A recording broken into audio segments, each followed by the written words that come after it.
Yo, what's up, everybody? It's Josh over here with the Manchise, and today we are going over Game Week 2 waiver wire targets for this fantasy EPL season. We're going to start off with two forwards, and the first one should be of no surprise, and that's going to be Alexander Mitrovic. Let's just pull him up here on the screen. Mitrovic had 13 points against Liverpool last week. Just a crazy performance. He was involved in both of their goals. So the first goal he scored off of a beautiful header. It looked like Trent Alexander-Arnold didn't even realize he was behind him. And then that second goal, he drew a penalty. It was just a nice little veteran, tricky, cheeky play there in the box that led to a PK. And it looks like Mitrovic's going to be taking the PKs for Fulham. So that's always nice to see. Those are the type of guys that you want to target because they can just score some cheap goals. You know, we talked about this in the forward rankings video. I was pretty high on Mitrovic compared to a lot of other people, at least where I saw him in a lot of rankings. And one of the reasons was just because I think he's going to be nailed on every week for Fulham. So as long as he's healthy, he's going to be out there. And the guy scored 43 goals in the championship last year. And I know that when he played for Newcastle in the past in the Premier League, he wasn't very productive. But he seems to fit in really well with that Fulham side. And all their offense is going to run through him, at least at the striker position. So, is this guy going to score 40 goals again? Probably not. Or am I going to expect him to have 2-goal performances every single week? Obviously not, especially against tough competition like Liverpool. But I think the big takeaway here is that Fulham showed that they can be a dangerous squad in the Premier League. So I know it's just game week 1, but the fact that they were able to put 2 on the board against Liverpool is a great sign. So if Mitrovic is a free agent and is out on the waivers in your league, I think he's a fine addition. Again, it all just kind of depends on your roster construction and your current squad. But I know for me in my main league, I have Martial on the bench, and between Manchester United's performance during that first game week and Ronaldo seemingly just fitting right back in and didn't have too many issues as far as his stamina goes, I'm kind of looking to jump ship off Martial, and Mitrovic is actually a free agent in my main league, and it's a guy that I was contemplating drafting on draft day, and ultimately I took Martial over him, and then lo and behold, a couple days later, Martial pulls his hammy.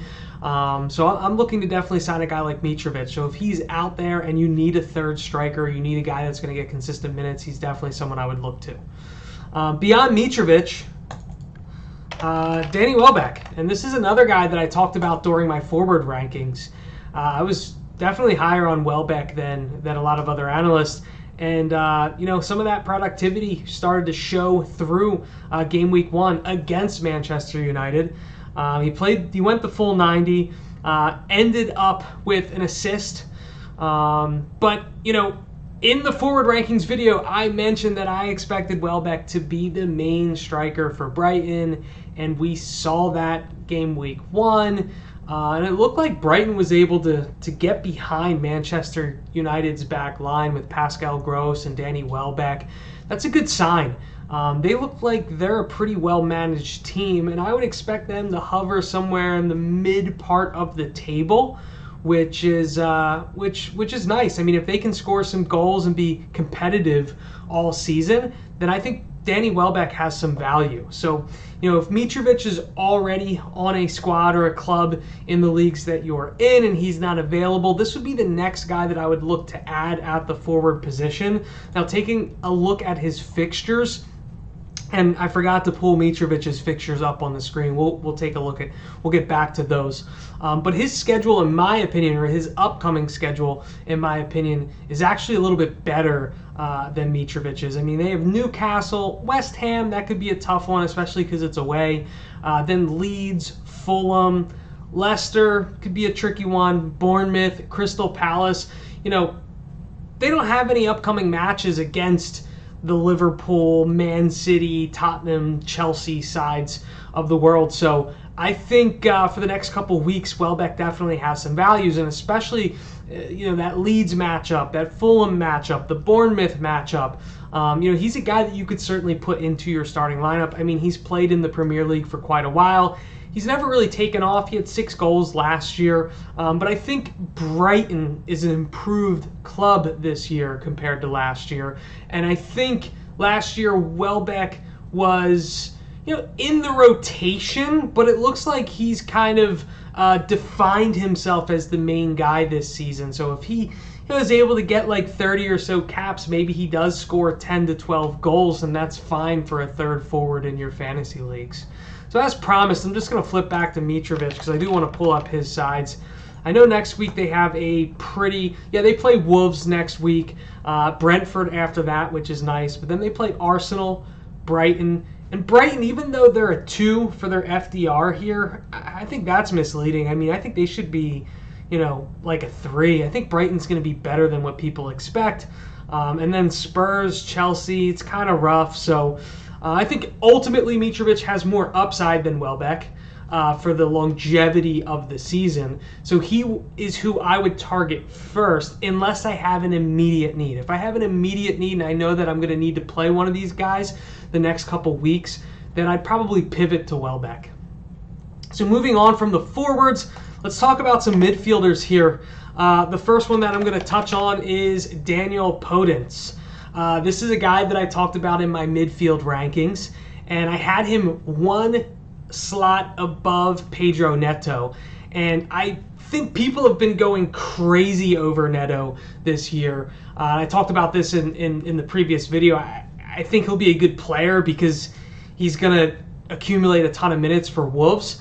But I thought Podence was in the same boat and is probably a little bit better offensively.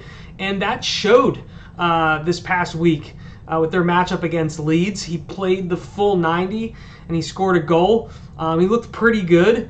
The only concern I have with Podence is they did just sign Gonzalo Guedes from Valencia with La Liga, and he's a left winger. So eventually he might take over for Podence in that left wing role, but it's going to take him some time to get acclimated with the squad and to get acclimated with the Premier League. And if Podence keeps producing, how can you pull him off the pitch? So, we talked about in the previous video that Jimenez is no longer there. So someone's going to have to pick up, the offensive responsibilities for Wolves. And it's most likely going to be Podence or Hee-Chan or Neto. And, Podence is probably a free agent and on the waivers in a lot of the leagues out there. So if you need a midfielder, he's a guy I would target. Now, their upcoming fixtures aren't the greatest. As you can see, they do play Fulham next week, which is just nice. But after that, Spurs, Newcastle, that could be a tough one. Bournemouth and Southampton, those should be pretty easy matchups. But then he's got Liverpool, Man City, and West Ham. So, I don't know how productive he's going to be with these upcoming fixtures. But if you need a guy right now, I do really like his matchup against Fulham for this upcoming second game week. And we're going to stick with Wolves. So the next midfielder that I have here that I'm targeting is Hwang Hee-Chan, because he played in that center forward position for Wolves. So it's always nice when you have a forward that you can stick into that midfield position, and that's exactly what we have with Hwang Hee-Chan. Now, I don't expect him to go the full 90 each game week. I think he is going to be one of the first guys that they sub off. But Hwang Hee-Chan, he was productive at moments last season. Of course, he was pretty good for Leipzig over in the Bundesliga. Maybe this year with just a little bit more experience playing in the Premier League, he'll be just a little bit more acclimated and hopefully productive. So he scored 5 points last game week, played a total of 84 minutes, was involved with an assist. Like I said, I just like to target him because it looks like he's going to be their center forward or their striker at this point. And we just discussed with Podence, they brought in Gonzalo Guedes. They still have Traore on the bench. So they have some depth at the wing positions, which they're definitely lacking at this point, the forward position. And you can take a guy like Wang Hee-chan, you can slot him in as your number 9 if you're the manager of Wolves, and then from a fantasy perspective, he's a midfielder. So, like I said, there is going to be someone that's going to score goals for Wolves. It might be Neto, it might be Podence, it might be Wang Hee-chan. If you have a spot open and available to you on your club, I don't think it's a bad idea to target one of these guys, because I think ultimately one of them is probably going to have a pretty productive season. Who knows? Maybe a combination of them do. Wang Hee-chan is definitely a guy that I would certainly look at. Don't need to touch on the fixtures because we're already talked about him with Podence. So we're going to move on to some defenders here, and we're going to start off with Saliba from Arsenal. So I'd mentioned in my defender rankings video that I'm very high on William Saliba. I think he is Arsenal's second best center back behind Gabriel. And I think a lot of people thought that that would be Ben White. But game week 1, Ben White played in the right back position. Saliba played as a center back, and they had a clean sheet.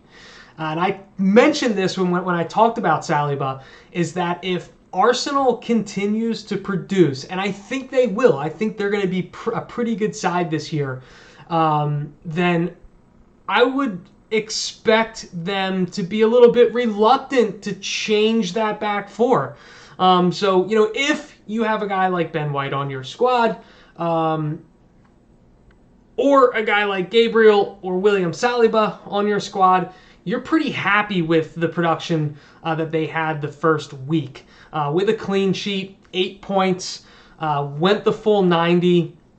And then those guys looked really solid. Now, again, they played Crystal Palace.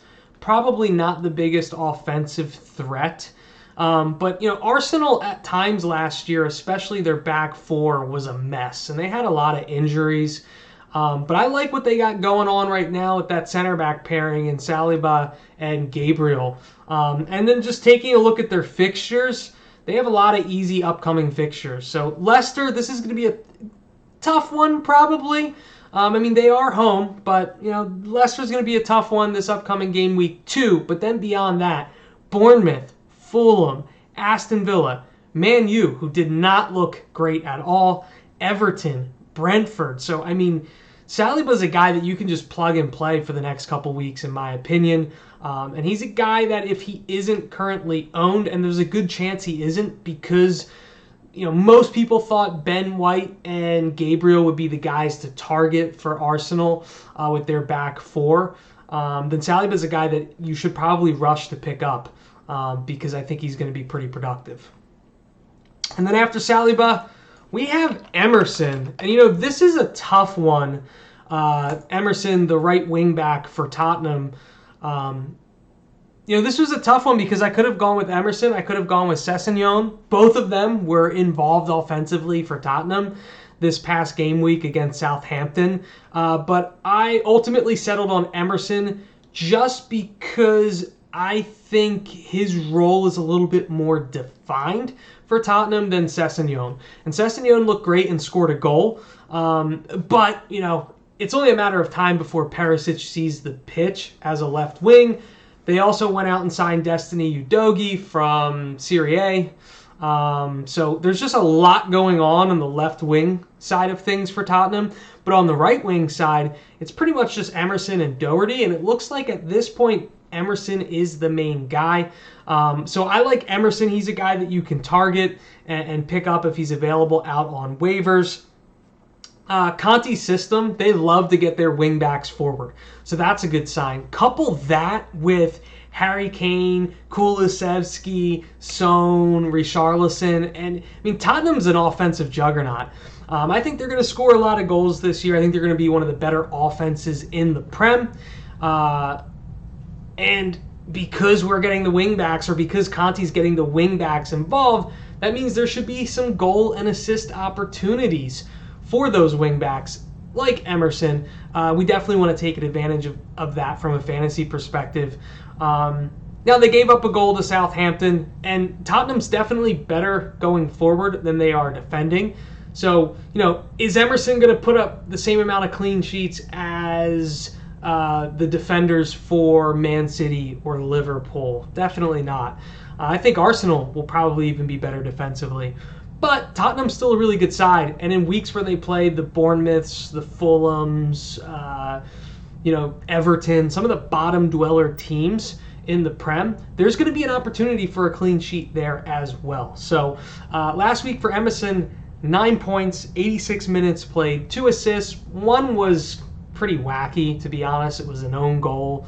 Emerson just kind of threw one across the box, and it was just somehow made its way into the net. But, I mean, he was involved, and he was constantly, going forward and was on the, offense, which is great to see. And their upcoming fixtures, game week 2, it's a tough one against Chelsea, and they'll be away for that. But then Wolves, Nottingham Forest, West Ham, Fulham, so some decent matchups there. And then it starts to get tough again with Man City, Leicester, and Arsenal. This is one where you probably are going to expect immediate returns from Emerson. And if he doesn't provide you with those returns, then cut bait. And the only reason why he wouldn't provide you with those returns is if Doherty begins to get involved and he starts starting, or they, rotate those guys from week to week. But right now it looks like it's Emerson's job to lose. He was highly productive, especially from an offensive standpoint for Tottenham. He was involved in a few goals.